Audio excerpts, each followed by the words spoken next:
Welcome to the You Need More Money podcast. I'm your host, Matt Manero, where I come to each and every week from my studio in Dallas, Texas. My guest today has a wonderful talent when she provides advice on money to millions of people. She will tell it like it is and make you enjoy listening to her and watching her while she does it. I've been watching her for the last 15 years. I've learned so much from my guest today, particularly through her books, her constant appearances as the financial editor of the Today Show on NBC, and even her amazing new podcast called Her Money. I love the podcast. Thank you.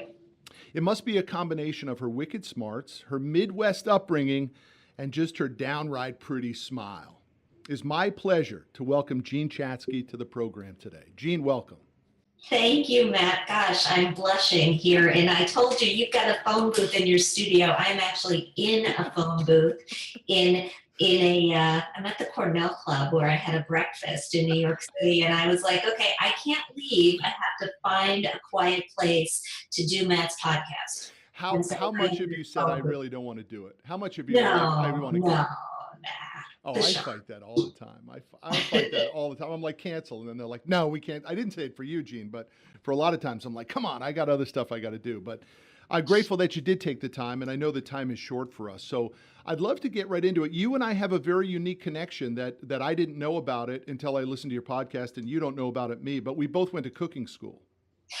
Really? Yeah. Now, I knew I went, but I didn't know you went. Where did you go? I went to Johnson and Wales in Providence. Oh, I'm jealous. Yeah. Wow. I actually thought I wanted to be a chef. I thought that was it. And then I got there and I was like, wait a minute, I got to work every weekend and every night and sort of be a night owl, even though I'm a morning person. And then I switched my major to hotel restaurant management. And that's what I graduated with, a degree in hotel restaurant management.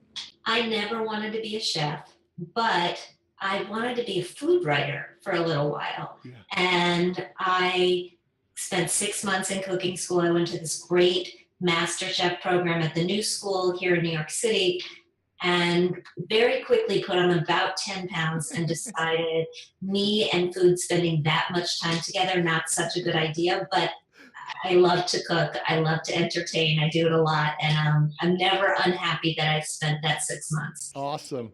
I tell you one thing that I realized why I wasn't a great chef, though, was because I guess two things. One, I never tasted the food. I'm such a climb the hill person. I was like, it's good, it's good. And then I realized deep into it that I wasn't cooking with love.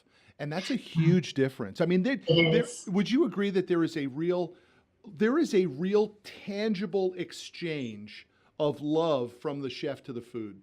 Oh my God. Well, I'm Jewish. So, food is love. Like that is, we feed people. Like this is, I made a friend of mine laugh. He had lost his father, an Italian guy that I worked with for many years, good friend at Money Magazine. He lost his dad, and I sent some food related thing with just a note that said Jews send food, and he wrote me back like he hadn't laughed all week, but this is what happens.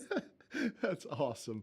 Well, I love to cook still, but I am a taskmaster when I cook, and I get the feeling that you're much more of an experiential cook. Would you say so? I sort of feel my way through. I do have a weakness for Ina Garten and her recipes, and I will refer to those, but I can throw down. Like I can throw, we had 12 for dinner last weekend. I can do that. Killer. Wow, I love that. That's great. So that brings us to the topic of today's show as we digress back to what we're here for. As I mentioned in the start of the show before we hit record, I'm on this mission because of my brother-in-law and the fact that he died so early and left his family in tough spot. And my wife and I were able to drop in and fix that money situation during that period of time. But it created an unusual development in our family because at some point we had to say no more. And that was really weird, right? While he was sick and we were trying to get him better, it was 100% we'll cover all your bills. Let's take care of this thing. Let's get you better. But then afterwards, you begin to start to say to yourself, well, now what? Is this the way it's going to be? Are we going to be fueling a widow and 4 children forever? We had to make our own decision financially, Gene, and that's a tough spot. Yeah, incredibly. And I think parents on some level face it every day, right? When you're looking at your kids and they're out of the house, but they're still on the cell phone and they're still on the health insurance, and you want them to launch, you want them to do it on their own, and they want to do it on their own. How do you get them there? Yeah. Yeah, to have the ability to draw that line in the sand and say no more is a tough thing, Mm-hmm. especially Yeah. coming from that. But Gene, you've seen so much in your career as a financial expert. Have we as Americans changed over the last 2 decades financially? Are we? Yeah. Are Yeah. we? Okay, No, well, fill me in. Well, how are we better? better is not the word I would use necessarily. We're different. We're very different. And we're different because we've been forced to be different, right? You think back, not necessarily 20 years, but 30 years, pensions, Hmm. right? Health insurance. They came with the job. Maybe you had to pay a little bit, but probably not. You had a lot of confidence that Social Security would be there and Medicare would be there. Today, we have 401ks. We've got to put money in them ourselves, or IRAs or SEPs or whatever, it's a self-funded vehicle. We are paying more every single year for healthcare. It is a huge worry. And Social Security is in the headlines every single day, right? We're worried about, we think, okay, it'll be around for us. And even if they don't fix it, it'll still be around in portion for us. But what about our kids? What about our grandkids? We don't have that belief anymore the way that we used to. Mm. So we're different because all of these responsibilities are now on us. We're angry, right? It is fueling this populism that's rising in the US. And at the same time, we're not educated. We don't know what we have to do when we have to do it to fill in the gaps because nobody teaches us. So we are better then, or does that? No, I think we're different. I think some of us are better. Some of us who have learned to work within the system are better, I suppose. When you are able to invest for yourself rather than relying on some pension fund to be invested for you, the upside is greater if you do it correctly or if you do enough of it. But are we better off as a society? I don't know. I think a lot of people are not. Definitely. And, I see it every day. I have this very unique economic view in which I see credit applications from common Americans, truckers, Mm-hmm. towers, construction guys. Every day we see thousands of applications a month in my core business. And we don't see it getting better. We don't see bank balances going up. We don't see savings accounts. We see fear and stress in every customer of, I have to make more money, but I'm terrified that I have to buy more equipment and go into more debt to do it. It's just Yeah. this constant dichotomy that's going on. Well, in debt, so I'm watching the numbers too. I don't get the bird's eye view that you get because I don't see applications, but I do watch the data releases and see for the first time since 2008, mortgage debt is climbing. We know student loan has been steadily climbing. Credit card debt is climbing once again. And auto loans too. And I worry about the lessons of the recession. Did we learn not to take on too much? But at the same time, I hear what you are seeing in your applications with your customers because wages haven't kept pace, right? So even if you just want to tread water, you have to earn more, which requires taking on greater risk, which we may not be comfortable with. And I get to the point, and I think you're there too, because I see it in the title of your book. I can't fix the economy. I got a C in basic economics, but I can focus on my own economy and your own economy. And that's sort of, we've been thrust into this era where we have to have more responsibility. And so what I want, and what I think you want, is for people to say, okay, I will accept it and I'll do what I have to do to take care of myself and my family. Yeah, because the security blankets that you talked about earlier, whether it's pension or it's even matching for that matter, or heavily company-sponsored health insurance, or certainly Social Security, they just don't have the same longevity impact or quality of life impact that they maybe once did. Right. And even if, so Social Security is fine, it's here, let's go with that. It's only going to cover about 40% of what people need. Depending on what you want to live like. Right. Right. That's an average, but 40% of what they have now. Okay, gotcha. So, which is not enough. It's not even close. But here's what I do see, and I think your point earlier in the conversation was awesome, which is that when that security blanket goes away and we get control of it again, I look at it as a positive. As an entrepreneur and a capitalist, I look at that as a positive. But a lot of people don't understand. And so they live in this concept that I call in the book false positive, where we actually think we're doing better than we really are, right?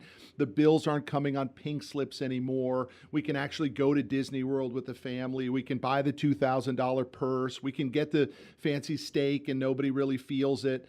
But the reality is we're not moving the needle of net worth at all. And that happens year after year. And before you know it, it happens decade after decade. And now we're in our 40s and 50s and we're scared to death. Because saving is really hard. And saving is the thing that has to happen from preferably an earlier age. But even if you don't catch on until you're in your 40s or your 50s, that's the linchpin. Yeah. And because we're so bad at it, and by the way, not only does nobody teach us to be good at it, but we're just not wired that way, right? Human beings are not, they're wired for the steak. They're not wired to take the same sort of satisfaction that they get from the steak in the rising balance in their IRA, totally, right? Totally. You'd rather eat it now, right? So it's and the nice thing about modern society, the nice thing about technology is technology can fix this problem. Like if you buy into it, if you give yourself over to it and you start on this habit of allowing technology to just get some money out of your way so you won't spend it, you will be fine. You just have to take that step. Yeah, we don't have to learn all the things that everyone tells us that we have to learn. We don't have to be a stock picker. We don't have to time the market. We don't have to do a lot of that stuff. I mean, you're a big fan, as I am, of dollar cost averaging in a low cost index fund. Yep, dollar cost averaging, low cost index fund. If you're not going to rebalance your index funds, then just go with a target date. That is fine. Yep. But just do it, set it and forget it. I mean, if you're lucky enough to have a 401k that automatically enrolls you and automatically escalates your contributions till you get to the point where they need to be, this, right? Because it's happening around you, whether you chose it or not. I think something I heard on your podcast, and I love that your podcast is dedicated just for women. I mean, I know that you'd be happy to have a man on it sooner or later, right? But we've had plenty of men. I didn't see it in. How many men have you had? We have had men, and we appreciate the men in our audience, but yeah, we're speaking to women. Yeah, and that's what I enjoyed so much about it, because I listened to a number of the episodes, but one of my favorites was with Brene Brown. Huge fan of Brene Brown. I saw her speak a couple years ago at an Inc. 5000 thing that we won, and I was just blown away by her. And my wife loves her too, which is maybe why I like Brene Brown, because I know that's right. I can say, oh, well, Brene Brown has this podcast with Gene called Her Money. You should listen to the episode. And my wife will listen to that episode, right? Yeah. She's a rock star. She's amazing. But she said something in your podcast with her, and I'm paraphrasing slightly, but she said women put their heads in the sand, and men hide because they're guilty. And you guys had a wonderful dialogue about that. But the gist of it is that a lot of women defer their financial responsibility to the man. That doesn't mean that they're not working women, they could be. And the man, because he's not getting it right, begins to shut down in that conversation over guilt or fear or I'm behind. And I think it's such a that one sentence is so massive to me. Yeah. Because it means we're not helping each other, right? We're not solving the problem. And it sounds like that's very much what happened with your brother-in-law. That he knew he wasn't doing it, but he was sort of deferring or shutting down because he didn't understand how important it was to do it now. Not just him, I did it. And I even talk about it in my book. I did it with my wife early on in the business. I've been in business 23 years. The first decade was hell, which I think is important for a lot of entrepreneurs to understand, that what you're seeing on social is really not the path that most entrepreneurs have to go, right? Most people will have to really put in an extended period of time of misery to be able to, I call that the pain side of your business, to get into the pleasure side eventually, hopefully.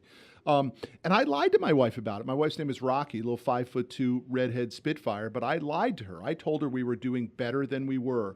And that eventually caught up to me when the electric bill kept getting turned off. And, you know, she would buy into my BS for an extended period of time. And then finally, she just called me out. And that was a real watershed moment for me. But I know that millions of men deal with that same level of guilt and I love how Brene and you talked about it, which was, it's not that we're failing, it's that we really don't know how to win at it, right?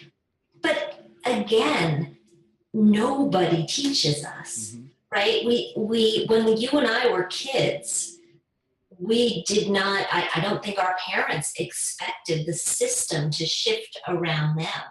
So maybe they taught you to save a little bit, to put some money in your piggy bank for something. But this idea that you needed an education on credit and how to grow your money and asset allocation, like that's new. That's foreign. And I agree with you. I think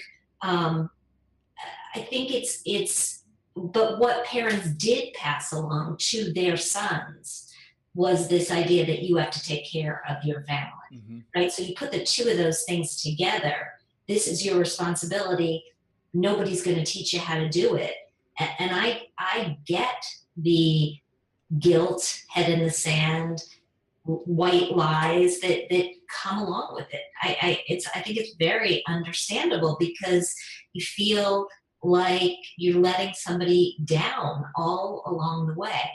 And women are coming along now. Like the fastest growing segment of the population, I believe, is single women. Or, you know, all these things, it depends on how you measure it. But the number of single women is growing really quickly.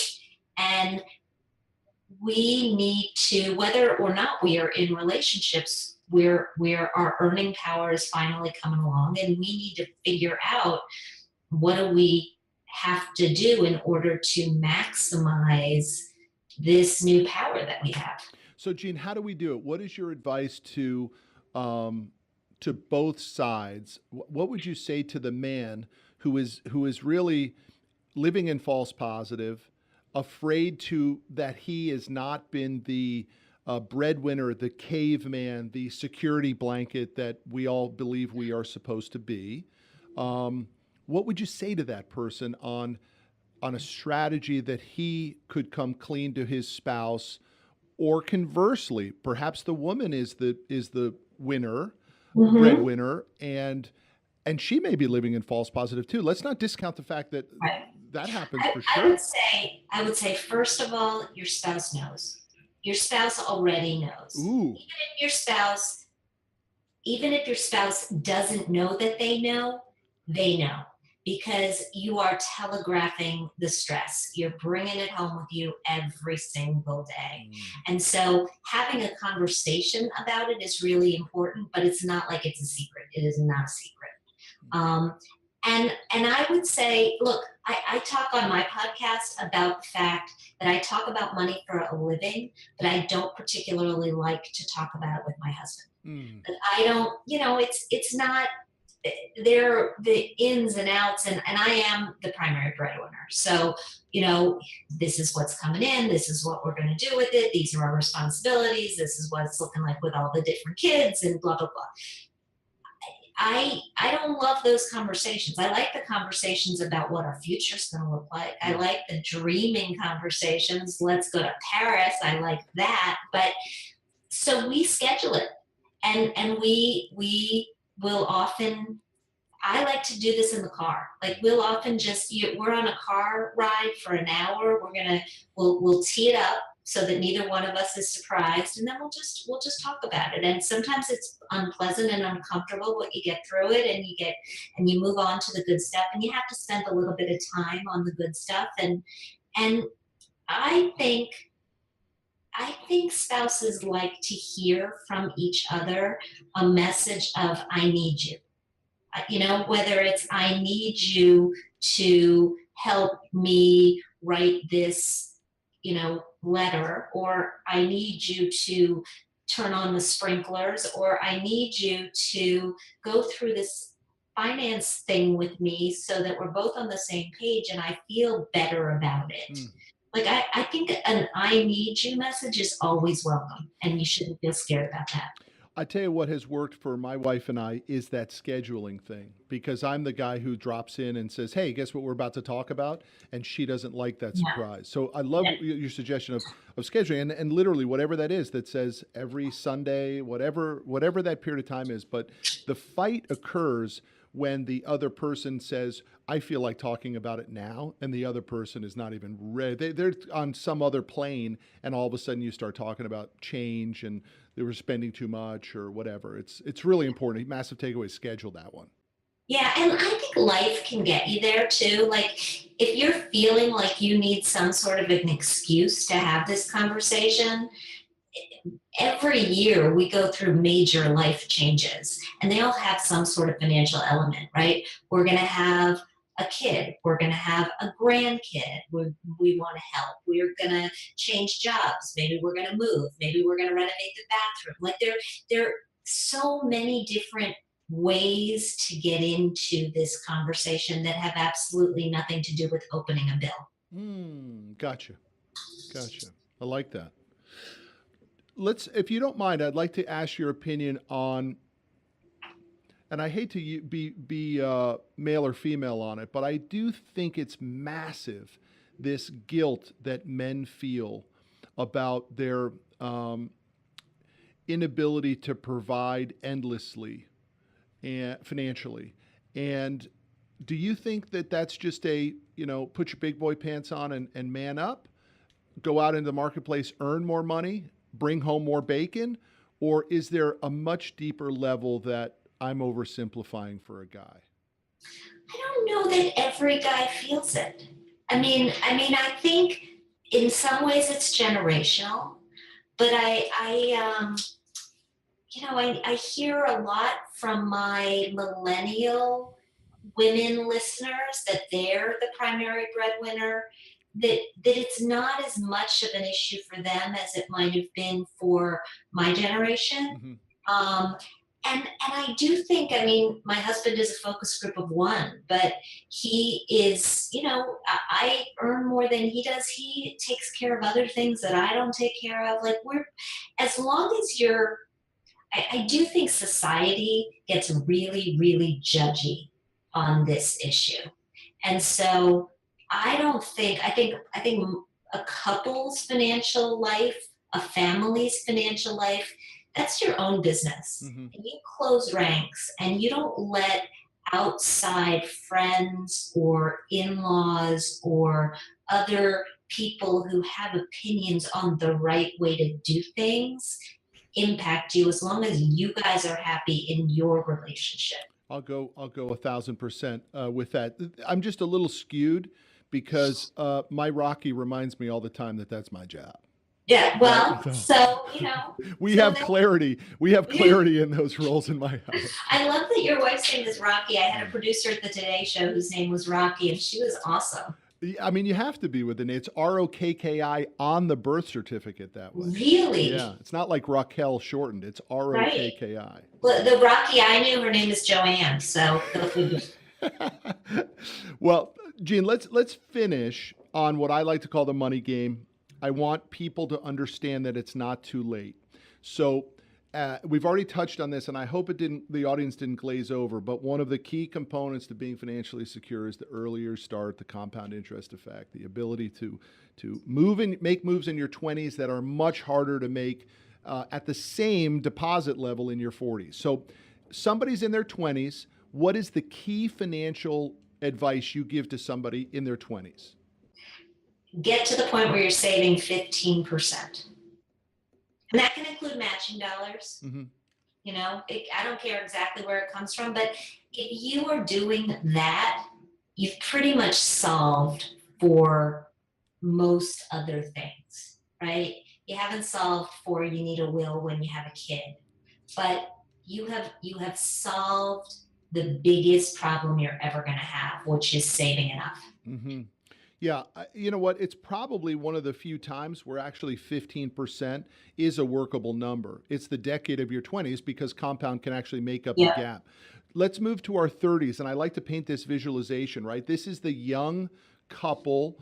They're you know, maybe moving up the corporate ladder in some capacity. They're probably starting to earn more now. They're getting a little bit of confidence, but they have these, you know, two kids picket fence sort of thought process, and they're starting to wonder how the heck are they going to pull it off. They've actually had that first glimmer of, wow, this is going to be harder than I thought to actually retire. What do we do? What do we tell the 30-somethings? Well, we tell them to keep going, right? We tell them that 15% that you put on autopilot, that stays on autopilot. The 30s right now, they've got the student loans that they're still retiring in many cases. They're straggling today and yesterday and tomorrow. And so I would say don't get so laser focused on having to retire those debts that it prevents you from investing in tomorrow. It's okay to pay off the student loans on the schedule they've given you. It's okay to go on income-based repayment if it allows you to amass a down payment for a home and buy something. So now it begins to get very difficult, though, because this next decade of the 40s, they didn't do it in the 20s. They probably didn't really do it in the 30s. The 40s, they're moving up the ladder. They're starting to make good money, middle management, upper management. And perhaps they now have the big house and they've got the cars, and the kids are now pushing teens and they're starting to panic about college, and they know they're underfunded in the retirement, and they still carry debt, whether it's mortgage or car or student loan debt still. What are we telling somebody who's now officially behind in their 40s?